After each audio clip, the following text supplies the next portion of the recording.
All right, if you're a React developer, you know the feeling. That tangled, complicated mess of fetching, caching, and updating data in your app. It's a real headache. Well, today, we're going to talk about the tool that promises to make all that pain go away for good, React Query.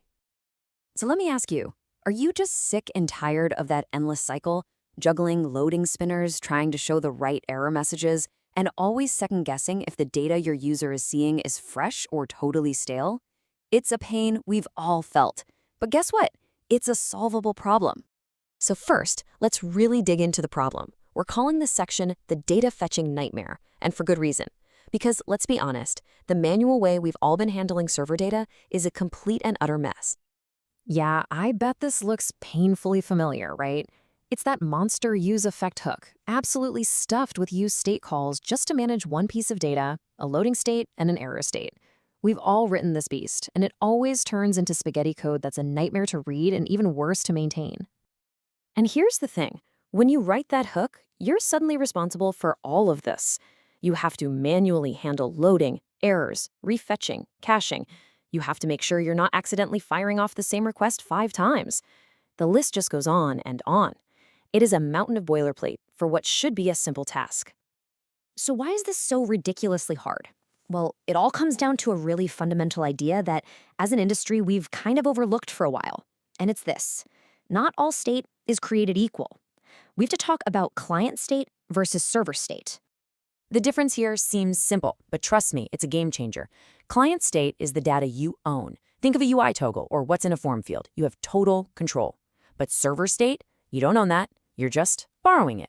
It lives on a server somewhere else, it can change without you knowing, it can become stale, and for years we've been using tools designed for client state to try and manage server state, and that's the real source of the problem. Okay, so if using the wrong tool for the job is the problem, what's the right tool? Well, it's time to meet React Query, the elegant, purpose-built solution designed specifically for server state. So what exactly is this thing? Simply put, React Query is now the industry standard for this job. But it's not a replacement for Redux or zoostand. Nope, it's a specialist. Its only job is to handle all that fetching, caching, and syncing so you can stop worrying about it. So how do you get started? Believe it or not, your journey into this much simpler world begins with one single hook, use query. This one function is going to replace pretty much all of that messy useEffect boilerplate we saw earlier. I mean, just look at what you get for free right out of the box. All those manual useState flags for loading and errors, they're gone. React Query just hands you is loading, is error, and, of course, your precious data. It even tells you when it's refetching in the background with is fetching. This is a massive, massive reduction in code. Okay, this all seems a little bit like magic. So how does it do it? The secret sauce is the query key. First, you give your piece of data a unique name. React Query uses that key to go fetch the data, and then it automatically caches it. Now here's the best part. If any other component anywhere in your app asks for data with that same key, boom, it gets the cached data instantly. No more redundant API calls. It's a huge performance win. But fetching data is really just the tip of the iceberg. React Query isn't just a hook, it's a complete toolkit for server state. Let's see what else is in the box. So, what about changing data? Submitting a form, deleting an item.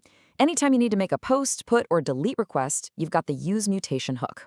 It's built to handle these actions, and it plays perfectly with your queries, keeping your UI in sync automatically. And what about those really tricky UI patterns, like pagination or infinite scroll feeds? Man, those are a total nightmare to build by hand, right? They're often buggy and just feel clunky. Well, React Query has dedicated hooks like useInfiniteQuery that make building these smooth, professional features feel, well, almost easy. Okay, now this is my absolute favorite feature. This is a pro-level move called optimistic updates. When a user likes a post, you just update the UI immediately, pretending the API call already succeeded. The app feels lightning fast. Meanwhile, React Query sends the real request in the background. And the best part? If that request fails, it automatically rolls back the UI change like it never happened. This is a top-tier UX pattern that you get almost for free. So let's bring it all home. What does this really mean for you as a developer? Using React Query isn't just about writing less code. It's about fundamentally changing your relationship with server data. I love this quote. It just perfectly captures the idea. If Axios is your engine, React Query is your autonomous navigation system. Think about it.